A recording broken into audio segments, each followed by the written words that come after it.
اسلام آباد کی عدالت میں دھماکہ ہوا اور اس سے پہلے وانا کے کیڈٹ کالج پہ دہشت گردوں کا بڑا بزدلانہ حملہ ہوا، اور بیک آف کیمرہ آپ کے مجالس میں بیٹھنے کی توفیق ہوتی ہے تو وہاں آپ سے سنا ہے کہ فتنۃ الخوارج کا جو اگلا ٹارگٹ ہے وہ اب اسلام آباد ہے۔ 3 سال تک تو میں بھی شریک رہا مذاکرات میں، تو میں اس نتیجے پر پہنچا کہ یہ BLA اور TTP یہ پراکسی ہے افغان طالبان، اور افغان طالبان کو جو سپورٹ مل رہی ہے وہ یہود و ہنود کی۔ اب یہ وقت آ گیا ہے کہ اب ہم سیدھی اور صاف بات کریں کہ اس سازشوں کو رد کرنے کے لیے ہمارے اتنا حوصلہ ہونا چاہیے کہ ہم اپنے ملزم کو ملزم کہہ سکیں، ہم اپنے قاتل کو قاتل کہہ سکیں، اور اپنے دشمنوں کو ہم دشمن سمجھ سکیں، ان کی نشاندہی کر سکیں۔ معلومات پہنچی ہیں کہ شیخ ہبت اللہ صاحب نے جتنے بھی خودکش بمبار تھے مختلف کمانڈروں کے پاس، مختلف وزراء کے پاس اور مختلف علاقوں میں، چاہے وہ خوست میں تھے، چاہے وہ کابل میں تھے، جلال آباد میں تھے، ان سب کو انہوں نے قندھار میں بلا لیا ہے۔ 120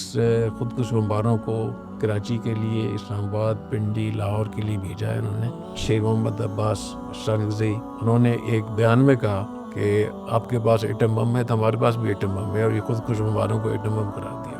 دونوں بارڈرز خطرناک صورتحال سے دوچار ہیں، ہمارا مشرقی بارڈر ہو یا مغربی بارڈر ہو، تو اس پوری صورتحال میں انڈیا کی طرف سے ہمارا جو خطرہ ہے وہ کتنا شدید ہے، اور پھر جو مغربی ہمارا بارڈر ہے وہاں سے ہمارے لیے جو خطرہ ہے وہ کتنا شدید ہے۔ جتنے بڑے پیمانے پر انڈیا اور افغان طالبان کی آپس میں دوستیاں ہو گئی ہیں، پیسے وہاں سے آ رہے ہیں، معاہدے ہو رہے ہیں، دفاعی معاہدے ہو رہے ہیں، ان کے ماہرین وہاں پہنچے ہوئے ہیں، بگرام پہ پہنچے ہوئے ہیں، کابل میں پہنچے ہوئے ہیں، قندھار میں پہنچے ہوئے ہیں، تو اس کے بعد کیا گنجائش رہ جاتی ہے آپ لوگوں کے لیے؟ ان کا جو پنپنا ہے پاکستان میں وہ ہمارے مدارس کے لیے کتنی مشکلات کا باعث ہو سکتا ہے مستقبل میں، اگر آج ہم نے ان کی حوصلہ شکنی نہ کی۔ میرے خیال میں مدرسوں کو کوئی خطرہ نہیں، بشرطے کہ ہم اس میں اپنی ذمہ داری ہم ادا کریں۔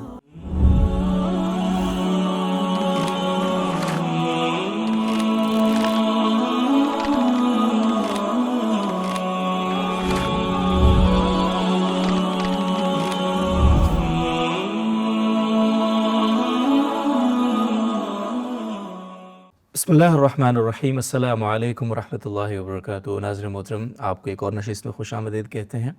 اور آج اس نشست میں ہم خاص طور پہ بات کریں گے پاکستان کے اندر جو خوارج کی، فتنۃ الخوارج کی کارروائیاں ہیں وہ روز بروز بڑھتی جا رہی ہیں، اور اب معاملہ اسلام آباد تک پہنچ چکا ہے، تعلیمی اداروں تک پہنچ چکا ہے۔ یہ خطرہ کتنا بڑا ہے اور اس میں پڑوسی ممالک کا کتنا بڑا کردار ہے، اور جو لوگ اب تک اپنے پڑوسی ممالک کو مارجن دینے کی کوشش کر رہے ہیں وہ کس خوش فہمی کی بنیاد پہ یہ کر رہے ہیں، اور ان کو حقائق کو کس اینگل سے سمجھنا اور جاننا ان کے لیے ضروری ہے۔ یہ سارے موضوعات آج کی اس گفتگو میں انشاءاللہ آپ کے سامنے آئیں گے، خاص کر اس دہشت گردی کی فضا میں حکومت کی، ریاستی اداروں کی، علماء کرام کی، ہمارے پورے مذہبی طبقے کی کیا ذمہ داری بنتی ہے، اس کو بھی ہم سمجھنے کی کوشش کریں گے۔ ہمیں وقت حاصل ہے۔ سرپرست اعلیٰ جامعۃ الرشید حضرت مفتی عبدالرحیم صاحب، حضرت استاد صاحب دامت برکاتہم کا السلام علیکم ورحمۃ اللہ وبرکاتہ۔ وعلیکم السلام۔ جی بہت شکریہ حضرت وقت کے لیے۔ پہلا سوال، ابھی اسلام آباد کی عدالت میں دھماکہ ہوا اور اس سے پہلے وانا کے کیڈٹ کالج پہ دہشت گردوں کا بڑا بزدلانہ حملہ ہوا، اور بہت بڑی مشکل سے وہ ریسکیو آپریشن وہاں پہ مکمل کیا گیا۔ بیک آف کیمرہ آپ کے مجالس میں بیٹھنے کی توفیق ہوتی ہے تو وہاں آپ سے سنا ہے کہ یہ فتنۃ الخوارج کا جو اگلا ٹارگٹ ہے وہ اب اسلام آباد ہے، اور وہ یہاں پہ اپنے ٹارگٹس کریں گے، اور جس کا ایک عملی منظر ہم نے دیکھا اسلام آباد میں، بڑا افسوسناک واقعہ ہوا، کوئی درجن بھر لوگ وہاں پہ شہید ہوئے۔ تو یہ جو اسلام آباد تک ان کی پہنچ ہے یہ کس پلاننگ کا حصہ ہے، اور یہ جو نئی لہر ہے یہ کتنا بڑا خطرہ ہے پاکستان کے لیے؟ بسم اللہ الرحمن الرحیم۔ 3 سال تک تو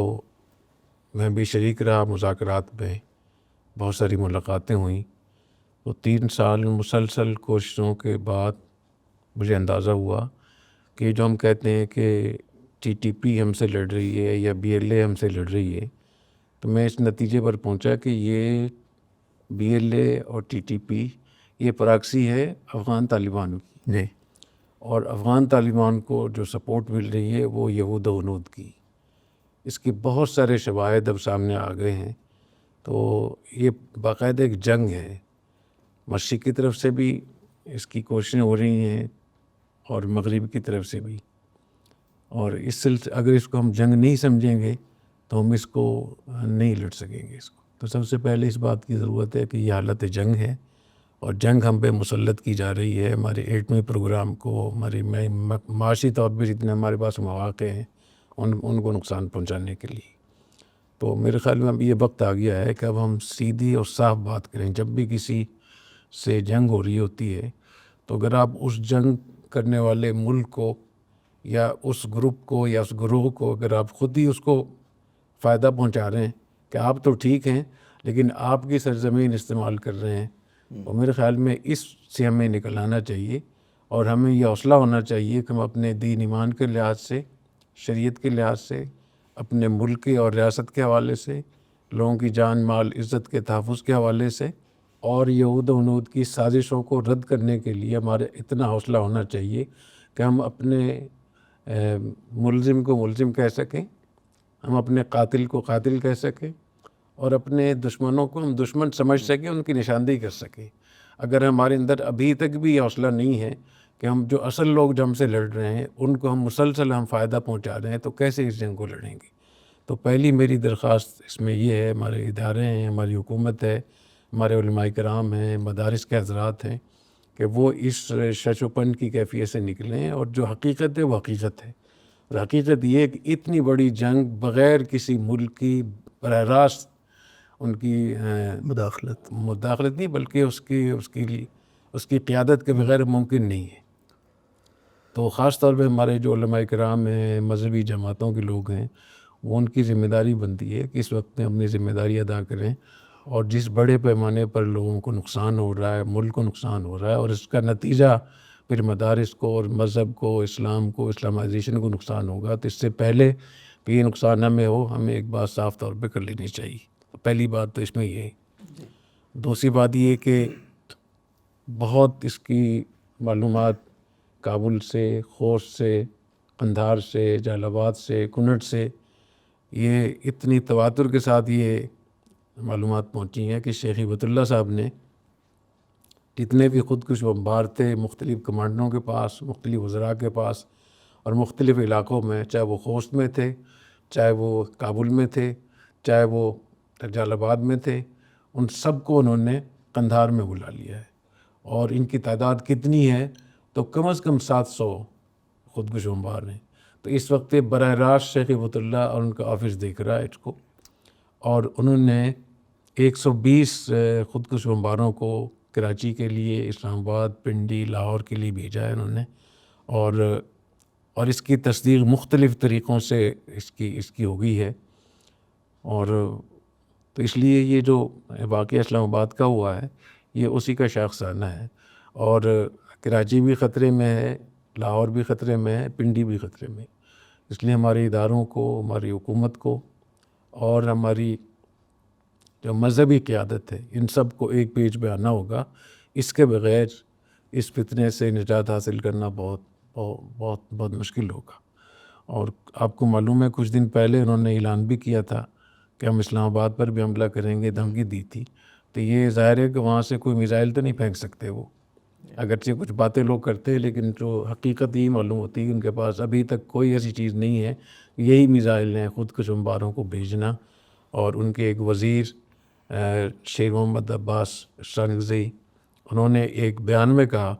کہ آپ کے پاس ایٹم بم ہے تو ہمارے پاس بھی ایٹم بم ہے، اور یہ خودکش بمباروں کو ایٹم بم قرار دیا انہوں نے۔ اچھا حضرت، یہ جو مذہبی قیادت کی آپ نے بات فرمائی، ہماری مذہبی قیادت جب بھی اپنی عوام کو جلسے، جلوس یا جو بھی ان کے ریلیز ہوتی ہیں ان میں سمجھا رہی ہوتی ہے افغانستان پاکستان کا ایشو، پھر وہ ریاست کے سامنے ریاست کو ایک پیغام دے رہے ہوتے ہیں، تو اس میں زیادہ فوکس یہ ہوتا ہے کہ ہم نے ہر کسی سے پنگا لے لیا، ہم نے ہندوستان سے بھی لے لیا، انڈیا سے بھی لے لیا، آپ لوگ اپنے گریبان میں جھانکو، آپ لوگوں نے ماضی میں کیا کیا، وہ جو پورا ماضی ہے اس کو پھر وہ دہراتے ہیں۔ لیکن شاذ و نادر، بلکہ میں نے تو اب تک نہیں سنا کہ کوئی افغانستان سے بھی سوال کر لے کم از کم کہ ان کی طرف سے جو زیادتی ہو رہی ہے۔ تو یہ جو افغانستان کو بالکل کلین چٹ دینا اور ہمیں اور اپنی ریاست ہی کو گریبان میں جھانکنے کا درس دینا، یہ ان حالات میں کتنا ڈیمیجنگ ہے، اور یہ کس طرح سے خوارج کی ایک غیر دانستہ ہی صحیح لیکن بہرحال ان کو حوصلہ تو ملتا ہے اس طرح کی چیزوں سے؟ جی بالکل، اس وقت میں بہت ساری تنظیمیں، جماعتیں، سیاسی جماعتیں اور سیاسی مذہبی جماعتیں ان کی سہولت کاری کا وہ کر رہی ہیں، ان کی سہولت کاری کر رہی ہیں. کوئی سہولت کاری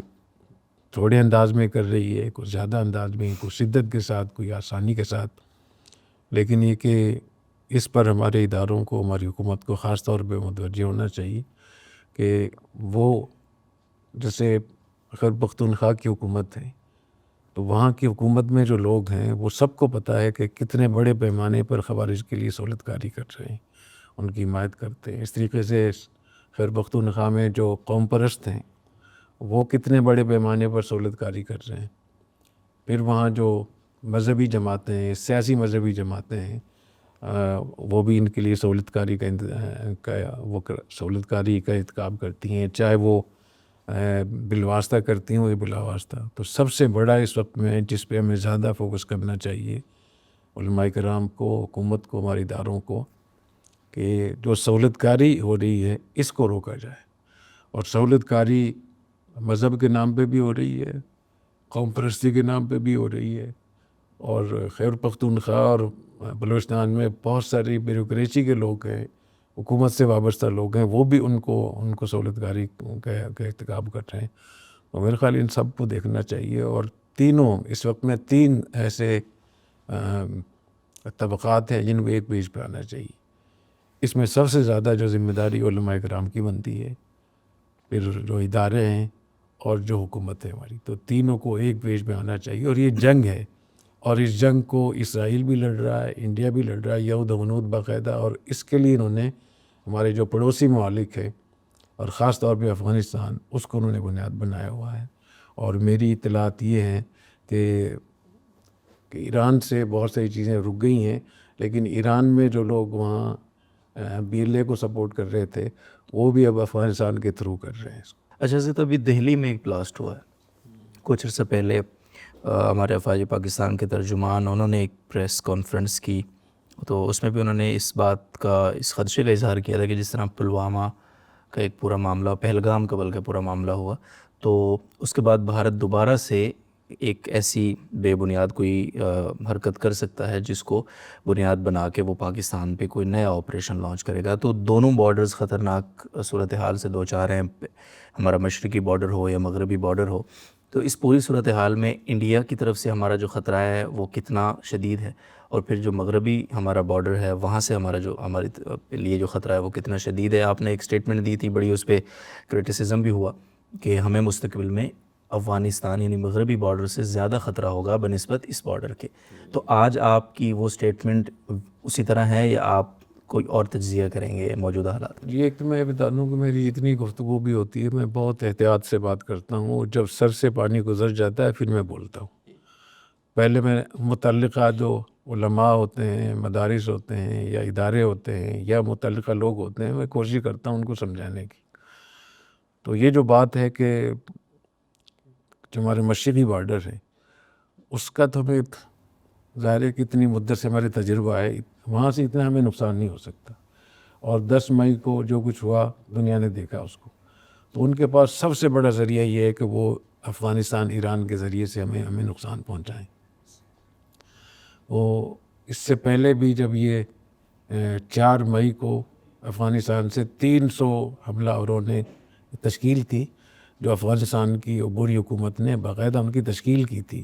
اور میری معلومات یہ ہیں کہ باقاعدہ انڈیا اور طالبان کی حکومت نے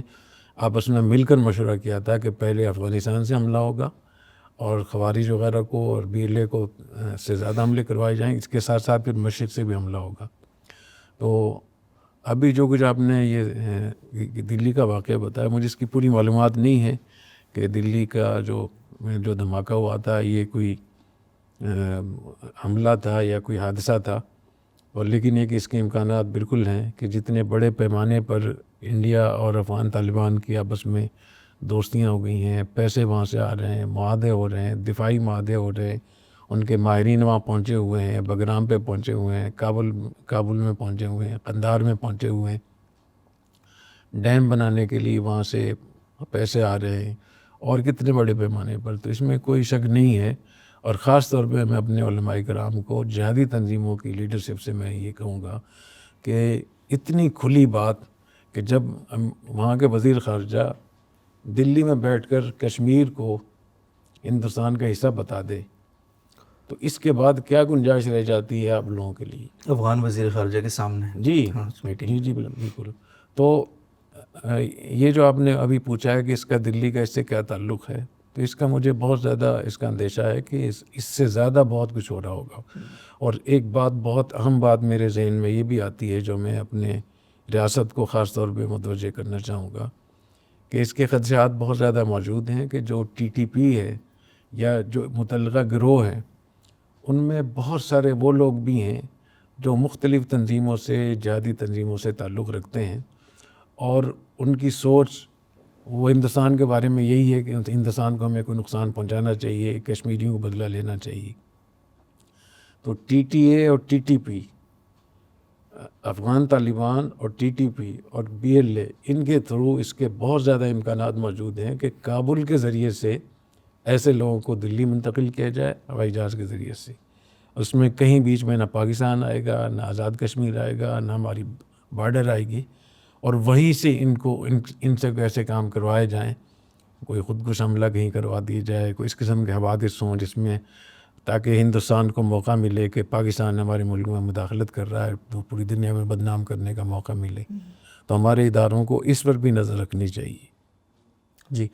اچھا حضرت، یہ جو علماء کرام کی ذمہ داری کی بات بہت ہوتی ہے، اور ظاہر ہے آپ کا اپنا ایک ادارہ ہے، ایک آپ کے پاس اسٹوڈنٹس ہیں، ہزاروں آپ کے پاس آؤٹس ہیں، آپ ان کو بھی ایڈریس کر رہے ہوتے ہیں ساتھ ساتھ. تو میں تھوڑا سا اس ذمہ داری کے حوالے سے آپ سے بڑا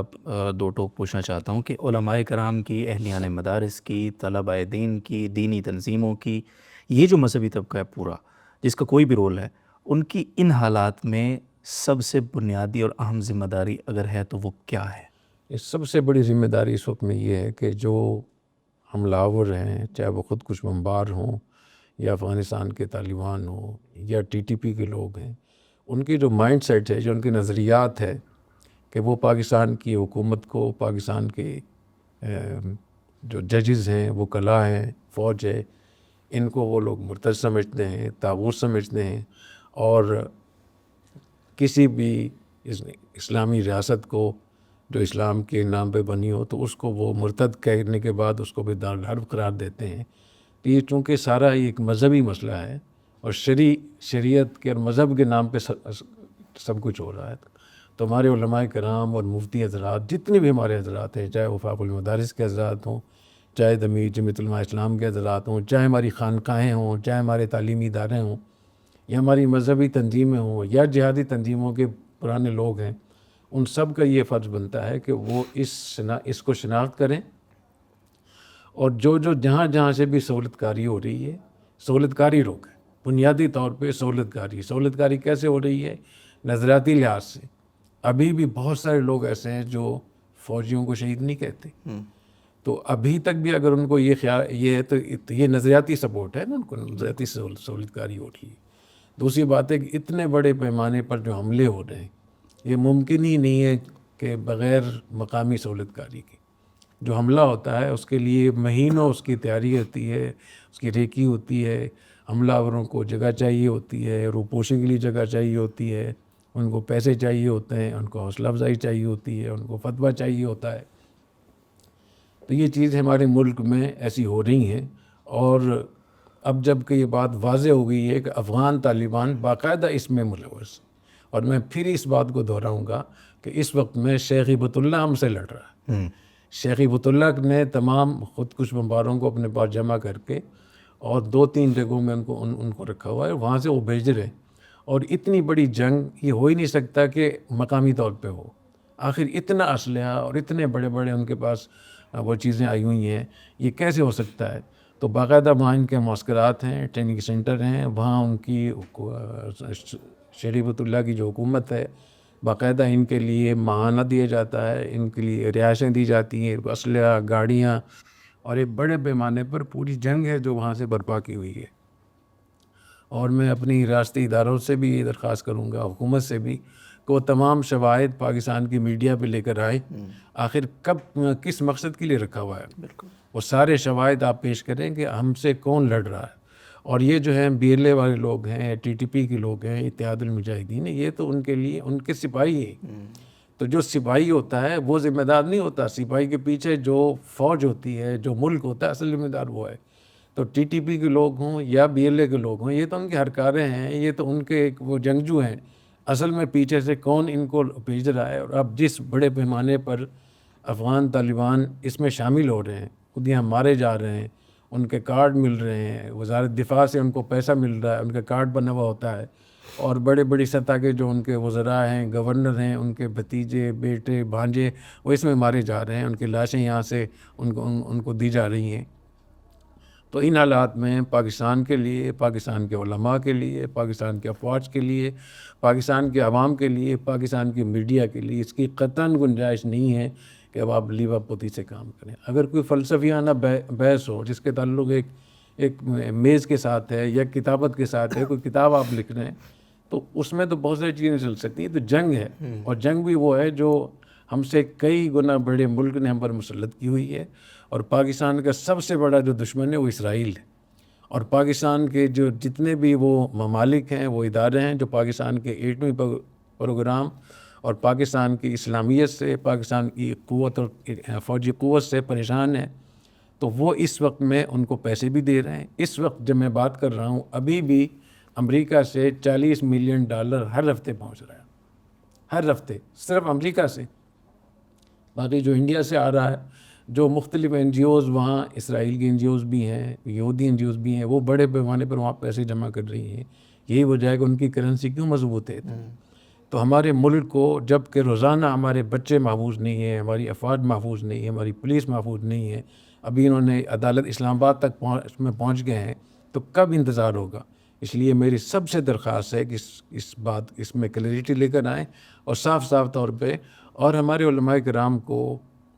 صاف طور پہ افغانستان کے لوگوں کو پیغام بھیجنا چاہیے، ان کو نصیحت کرنی چاہیے۔ یہ کتنے افسوس کی بات ہے کہ ہمارے علماء کرام جلسوں میں ساری نصیحتیں اور ساری تنقید ہماری فوج پہ کرتے ہیں، ہماری ریاست پہ کرتے ہیں، اسٹیبلشمنٹ کرتے ہیں، کوئی ایک بات بھی نہیں ہوتی کہ ہم ان کو کہہ دیں کہ تم غلط ہو، یا تم اپنے آپ کو کیوں اس میں غلطی اس میں شریک کر رہے ہو۔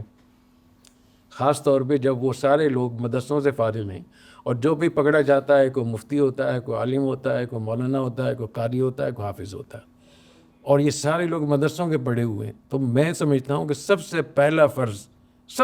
فرض حکومت اور اداروں سے، فوج سے بھی زیادہ علماء کرام کا بنتا ہے کہ علماء کرام اس کی اس فتوے کو بالکل واضح کریں کہ یہ خوارج ہیں، یہ باغی ہیں۔ اگر وہ ہتھیار اٹھا کر لڑ رہے ہیں تو وہ باغی ہیں، اور اگر تکفیر بھی کرتے ہیں، فوج کو مرتد کہتے ہیں، پاکستان کی حکومت کو کفریہ حکومت دیکھ رہے ہیں، وہ باغی بھی ہیں، خوارج بھی ہیں۔ بی ایل اے والے وہ صرف باغی ہیں، اس لیے وہ تکفیر نہیں کرتے، لیکن یہ جو خوارج ہیں یہ تکفیر بھی کرتے ہیں۔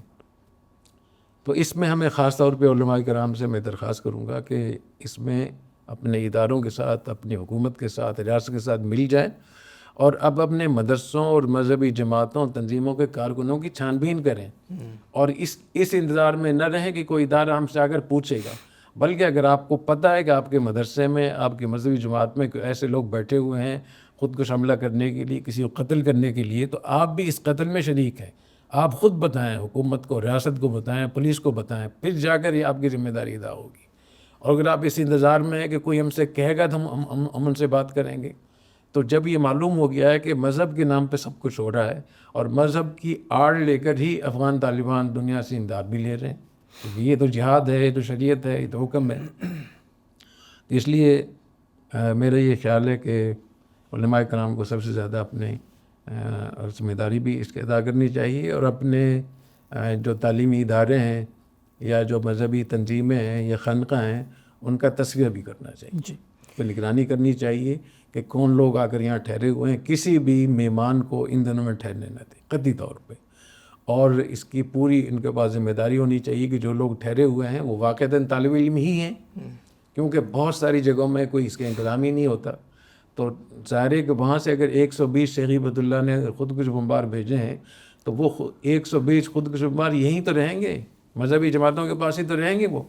تو اس لیے خاص طور پہ اپنے علماء کرام کو، مذہبی جماعتوں کو اپنا فرض ادا کرنا چاہیے، اور جس دن ہم نے یہ کام شروع کر لیا، یعنی دو چیزیں اگر ہو گئیں، یا تو افغان طالبان ان کی سہولت کاری بند کرتے ہیں اور ان کو مسلح کرنا بند کر دیں، تو پاکستان کی فوج، پاکستان کے ادارے ان کو یہاں تہس نہس کرتے ہیں، یا پاکستان کے جو علماء کرام ہیں وہ اپنی ذمہ داری ادا، دونوں صورتوں میں ان کا خاتمہ ہو جائے گا۔ اور اگر افغانستان سے بھی ان کو سب کچھ مدد مل رہی ہے، ان کو بھیجا جا رہا ہے وہاں کے، اور یہاں کے علماء کرام بھی خاموش ہوں گے، تو میں قرآن حدیث کی روح سے میں واضح طور پہ کہتا ہوں، سمجھتا ہوں کہ یہاں کے علماء کرام بھی اور جو لوگ اس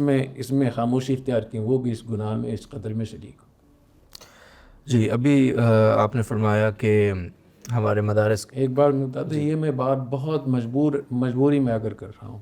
جب میں دیکھ رہا ہوں کہ دنیا کی واحد اکلوتی ایٹمی ریاست، اسلامی ریاست، جو حرمین شریفین کی بھی حفاظت کر رہی ہے،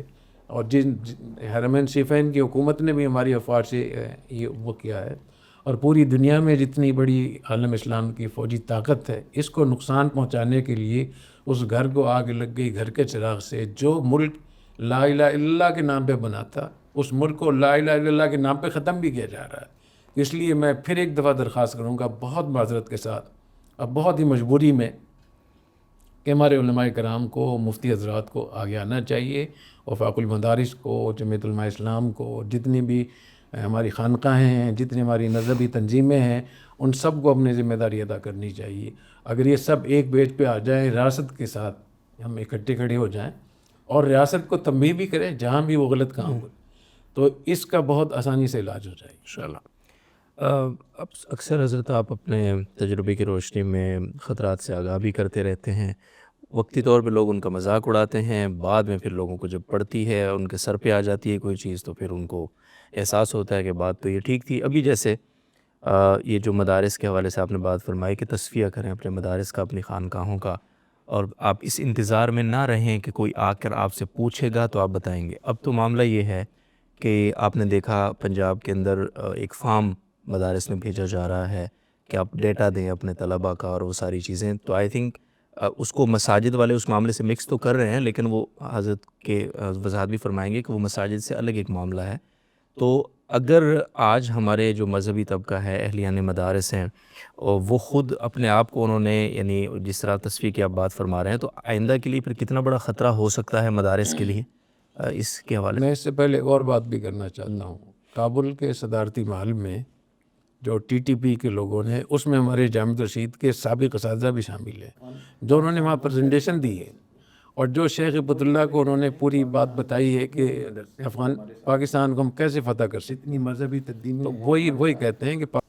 جتنی بھی خانقاہیں ہیں وہ ہمارے ساتھ ہیں، پوری چیزیں وہ بتا رہے ہیں۔ اور یہ بھی انہوں نے کہا کہ افغانستان میں 60,000 طلباء تھے جنہوں نے نیٹو کو شکست دی، امریکہ کو شکست دی، کل 60,000، اور صرف پشاور شہر میں 70,000 ہمارے طلباء ہیں۔ تو وہ وہاں یہ کہہ رہے ہیں۔ دوسرے نمبر پہ انہوں نے یہ کہا ہے، وہاں یہ بات بہت چل رہی ہے، جو واٹس ایپ گروپ ہے میرے پاس اس کے ثبوت موجود ہے، کہ ہم نے خیبر پختونخوا پہ تو قبضہ کر لیا ہے، بلوچستان بھی ہمارے ہاتھ میں آ گیا، اب تو ہم سندھ اور پنجاب کی طرف جا رہے ہیں، اور وہاں تشکیلات ہو رہی ہیں سندھ اور پنجاب کے لیے۔ اور قاری شعیب صاحب تو یہ کہہ رہے ہیں کہ 300 ہماری تشکیلات، 300 ہمارے وہ ہیں، یونٹ ہیں جو سندھ میں، پنجاب میں، مختلف علاقوں میں۔ ایسی انہوں نے ایک شیڈو حکومت، ایک یہاں کی عارضی حکومت انہوں نے تشکیل دی ہے۔ اس میں اس کے صدر پیر عین الزمان صاحب جو ہیں وہ اس کے وزیر اعظم ہیں، اور مفتی نور ولی صاحب اس کے پیر عین الزمان صاحب تو وہ ہیں وزیر اعظم ہیں، اور مفتی نور ولی صدر ہیں۔ اور انہوں نے مختلف جو ہمارے جو اضلاع ہیں ان کو ولایت کا درجہ دے کر باقاعدہ ان کے لیے تشکیلات کر رکھی ہیں کہ یہ فلاں ولایت کا گورنر ہے، یہ اس کا کمانڈر ہے، اور یہ اس کے ذمہ یہ کہ یہ مدرسوں کو، جو دیندار لوگ ہیں ان کو کیسے اپنے ساتھ ملائیں گے، اس کا نام ہے جلب و جذب۔ تو جلب و جذب کا باقاعدہ ذمہ دار ہے، اس کی ذمہ داری ہے کہ وہ علماء سے، مفتی حضرات سے باقاعدہ کیسے رابطے کریں گے، اور ان کا کمانڈر بھی ہوتا ہے، اور وہاں سے اپنی مالیات کا شعبہ بھی ہے کہ اس علاقے سے کیسے مالیات اکٹھے کریں گے۔ تو بہت سارے جو حکومت جہاں سے پیسے لے رہی تھی، چاہے وہ ٹیکس کی شکل میں، وہ آج کل ٹی ٹی پی کے لوگ اس کو وصول کر رہے ہیں، بھتے کی شکل، جی، بھتے کی شکل میں۔ تو انہوں نے یہ ساری تشکیلات کر رکھی ہیں اور اسی طریقے سے انہوں نے تشکیلات کی ہیں جیسے کہ افغان طالبان کا پورا نظام تھا کہ پوری حکومت تھی، ان کے وزراء تھے، کمانڈر تھے، اور پاکستان سپورٹ کر رہا تھا ان کو. تو بالکل اسی طریقے سے انہوں نے اس کا پورا بنایا ہے، اور پاکستان کو فتح کرنے کے لیے وہ بہت پر امید ہیں، اور ان کو انڈیا سے بہت زیادہ سپورٹ مل رہی ہے. اور یہاں بہت سارے لوگ ایسے لوگ موجود ہیں جو ان سے کہہ رہے ہیں کہ ہم آپ کو سپورٹ کریں گے. اس لیے ہمیں اس بات کو بہت ہی اس سے لینا چاہیے، بہت ہی سنجیدگی سے. یہ بالکل ایسے ہی ہے جیسے کہ مفتی بانی نے بنگال توڑا تھا، اور بنگال میں انہوں نے سیکٹر کمانڈر اور یونٹ وغیرہ بنائے تھے بالکل، اور اس بنیاد پہ انہوں نے پورے بنگال کو توڑا تھا، اور پھر بنگلہ دیش بنا اور کتنے زیادہ نقصان ہوا. تو انہوں نے وہی پورا عمل کراچی میں کیا. تو کراچی میں ایم کیو ایم کے انہوں نے یونٹ بنائے، سیکٹر کمانڈر بنائے. اسی طریقے سے آج افغانستان سے وہی چیز ہو رہی ہے. جس طریقے سے افغان طالبان کی حکومت تھی، ان کا سیٹ اپ تھا، سسٹم تھا، مشاورت تھی، شورا تھی، اسی طریقے سے انہوں نے پاکستان کے لیے بنایا ہے. اور یہ جو ٹی ٹی پی کے لوگ ہیں، یہ باقاعدہ شیخ ہیبت اللہ کے ہاتھ پہ بیعت ہیں، ان کے لیٹر پیڈ پہ شیخ ہیبت اللہ کا نام ہوتا ہے پوری اس میں، اور یہ کھلم کھلا ہو رہا ہے، کوئی مخفی بات نہیں ہے. تو اس لیے میرا یہ خیال ہے کہ اپنے ہماری حکومت، ہمارے ادارے، اور جو لوگ بھی قطر میں اور ترکی میں مذاکرات کر رہے ہیں، انہوں نے مذاکرات کیے ہیں، یہ اور مذاکرات کرنا چاہتے ہیں، تو میں ان سے درخواست کروں گا کہ کب تک آپ لبا پوتی آپ کرتے رہیں گے؟ کیا آپ کے اندر اتنی ہمت اور حوصلہ نہیں ہے کہ آپ اپنے قاتل کو قاتل کہہ سکیں، آپ اپنے دشمن کو دشمن کہہ سکیں؟ کیونکہ ہم نے سب چیزیں کر کے دیکھ لی. ان 4 سالوں میں 800 سے زیادہ ہماری میٹنگیں ہوئی ہیں، 200 سے زیادہ ہماری آئی ایس آئی نے کتنے ان کو لیٹر بھیجے ہیں، 170 سے زیادہ ڈیمارش، اور کتنے مذاکرات ہوئے ہیں، کتنے لوگ بھیجے ہیں، کتنے بڑے پیمانے پہ چیزیں ہو رہی ہیں. تو آخر کوئی تو ایسی حد ہوتی ہے جہاں اپنی ریاست کی بات ہوتی ہے. تو اپنی ریاست کے لیے ہمیں آنکھ کھولنی چاہیے. یہ باقاعدہ جنگ ہے. اس جنگ میں بین الاقوامی جتنے بھی بڑے کھلاڑی ہیں، اسرائیل، انڈیا سمیت، وہ شریک ہیں. ان کو پیسہ مل رہا ہے، اور ان کے لیے آمدن کا بہترین ذریعہ ہے. اور چونکہ شریعت کا نام ہے، لہٰذا ان کی 5 انگلیاں گھی میں. جی اچھا، تو وہ سوال تھوڑا سا واضح اگر ہو جائے اس کا جواب، کہ جس طرح ان کا جو پنپنا ہے پاکستان میں، وہ ہمارے مدارس کے لیے کتنی مشکلات کا باعث ہو سکتا ہے مستقبل میں، اگر آج ہم نے ان کی حوصلہ شکنی نہ کی؟ دیکھیں، ہمارے جو مدارس کے حضرات ہیں، میں یہ نہیں سمجھتا کہ مدارس کے حضرات ان کو سپورٹ کرتے ہیں. جو بھی محتمم ہوتا ہے نا مدرسے کا، وہ اتنا حساس ہوتا ہے اپنے مدرسے کے حوالے سے، وہ سوچ بھی نہیں سکتا. بالکل. لیکن یہ کہ بہت سی چیزیں ایسی ہو رہی ہوتی ہیں جس کے بارے میں دھیان نہیں جاتا. اگر پاکستان کے علماء کرام نے 2009 میں 200 علماء کرام نے فتویٰ دیا تھا کہ یہ خروج ہے، ناجائز ہے، کے حوالے سے سب نے فتویٰ دیا، سب نے دستخط کیے. اور بڑے بڑے حضرات نے، حضرت شیخ الاسلام، حضرت مفتی تقی عثمانی صاحب برکاتہم نے بار بار اس بات کے اظہار بھی کیا ہے. تو میرے خیال میں مدرسوں کو کوئی خطرہ نہیں ہے، بشرطے کہ ہم اپنے آپ کو وہ رکھیں اور اس میں اپنی ذمہ داری ہم ادا کریں. اور اگر اسی طریقے سے ہم خاموش رہیں گے، اور جو بھی لوگ گرفتار ہو رہے ہیں، پکڑے جا رہے ہیں، مارے جا رہے ہیں، ان کا کوئی نہ کوئی لنک مدرسوں سے، خانقاہوں سے نکلے گا، تو پھر اس کے امکانات بہت زیادہ موجود ہیں. اور میری اطلاع یہ ہے کہ اب چونکہ جنگ ہے باقاعدہ، اب ہماری حکومت اور ریاستی ادارے کسی کے ساتھ بھی کوئی نرمی نہیں کریں گے. اور اس کے مدارس کے حضرات کو خاص طور پہ متوجہ ہونا چاہیے، ہمارے مذہبی طبقے کو بھی، تاکہ دشمن کو اور سیکولر طبقے کو، پاکستان کی اسلامیت کو، پاکستان کی اتنی بڑی چیز کو، پوری دنیا میں پاکستان کی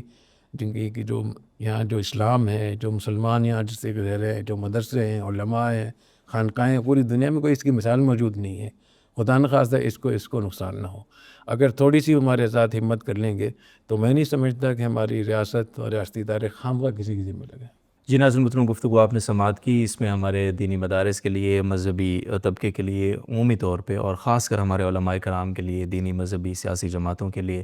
بہت رہنما ہدایات بھی تھیں. اور جو خطرات ہیں مستقبل کے حوالے سے پاکستان کو جو درپیش ہیں، اور دن بدن وہ خطرہ بڑھ رہا ہے اور کس بڑے پیمانے پہ تشکیلات ہو رہی ہیں، یہ بھی واضح ہوا. اور یہ بھی کہ ہمارا دشمن کون ہے، ہمیں کھل کر اس دشمن کو دشمن تو، قاتل کو قاتل تو کہنا ہی چاہیے. تو اس گفتگو کے بعد یقیناً آپ کو بہت ساری رہنمائی ملی ہوگی، اگلی نشستیں ہماری ہوں گی انشاءاللہ، اور آپ کا کوئی سوال اس گفتگو کو سننے کے بعد ہے تو کامنٹس میں لکھیے، انشاءاللہ اس کو اگلی گفتگو میں انشاءاللہ ہم شامل کریں گے۔ تب تک کے لیے اجازت دیجیے، خیال رکھیے اپنا۔ السلام علیکم ورحمۃ اللہ وبرکاتہ۔